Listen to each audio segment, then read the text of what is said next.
Hey, welcome to Mike Take 3, and today we're going to be looking at the Backbone One controller.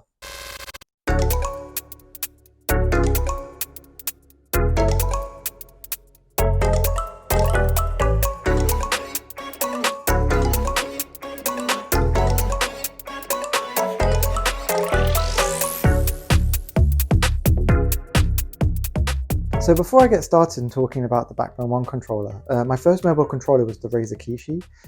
Now this was a really compact controller, felt really good in the hand, buttons felt great. However, it didn't do some things that the Backbone One controller does do.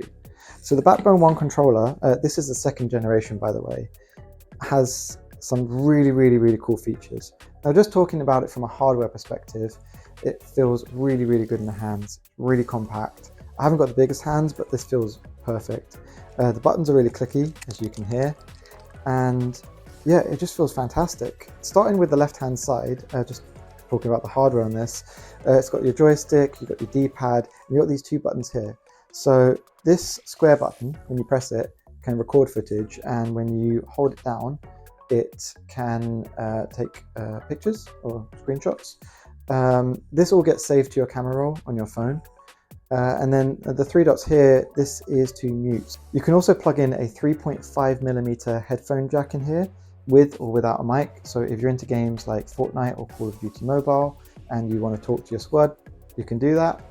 And then on the right hand side here, you've got your A, B, X, Y buttons. This is the same layout that you would get on an Xbox.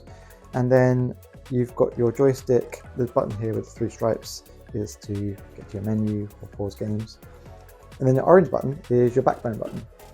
This takes you to the Backbone app. So the Backbone app basically shows you all the kind of games that you can play with this controller.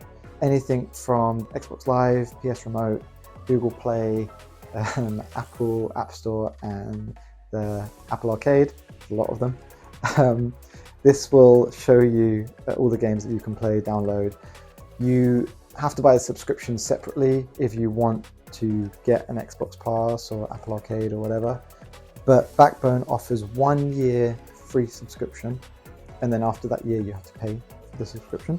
But 1 year, I think that's really generous. And then at the bottom on the right hand side here, you've got your USB-C port. So this has two functions. One, when you have your phone inside of here and you plug this in, it supports pass-through, so pass-through charging. So this can charge your device whilst you're playing a game. And then the other thing is, when you haven't got your phone in here, you can plug this USB-C to USB-C into an iPad, Mac, Windows laptop, and you can actually use this as a wired controller. So this footage here shows my son playing Minecraft, using this in the wired as the wired feature. Now he got a bit stuck at first because of the ABXY layout that the Xbox has, because he's so used to playing on the Switch. One of the really nice things on iOS is that you can remap the buttons. So what we did was we made A, B, B, A, X, Y, and Y, X, and then we mapped that setting to Minecraft, and he just played it as normal, and he said it felt fantastic, controller felt great. And the buttons felt really good to press as well. I said, do you prefer it compared to the other controllers that you've used? And he said, yes, this is probably the best one. So that's saying a lot because he's brutally honest. So that's the right side of the device. In terms of putting the phone inside the device, it's got this spring mechanism that just snaps into place. It's very wide. I think this is actually wider than the previous generation. They've also made this gap here wider as well, so that you can fit in thicker phones or phones with cases.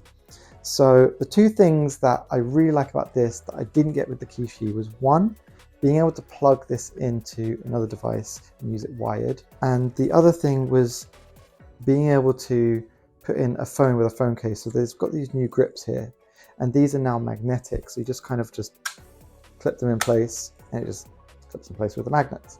Nice and easy. I do kind of wish this had Bluetooth to use it wireless, but that would require a battery and that would add size and weight to this. But just having the wired feature is just amazing in itself. So I'm going to go through some gameplay footage now. So some of the games that I like playing are Call of Duty Mobile, Resident Evil Village, and Sonic, and just some other ones that I was playing just to kind of test out the controller. And as you can see, for example, with Call of Duty Mobile, both on the iPad and on the mobile phone, the gameplay is so smooth. There's no latency on the buttons. The joystick here has been updated to be a lot more responsive as well, which is one of the updates to the second generation here. And the gameplay just feels really smooth. With this controller, I have no issues. It's absolutely phenomenal. And even wired, again, no lag, absolutely great. Games like Resident Evil Village just kind of change the whole game, pun not intended. This game looks absolutely incredible. So the iPhone 15 Pro and the iPhone 15 Pro Max support hardware ray tracing, which you usually get in pro game consoles such as the PlayStation 5 and Xbox One. And as you can see, it looks incredible. The graphics look fantastic. There's not much lag. I wouldn't say it's the best because if you max out all the settings, you will feel a bit of heat from the phone. But I do expect that to probably improve with Apple processors like the 17, 18 and so on as it goes on. But it has made me realize that the Nintendo Switch feels a bit dated now. The Nintendo Switch has been out for about 6 years or so now, and it doesn't support hardware ray tracing.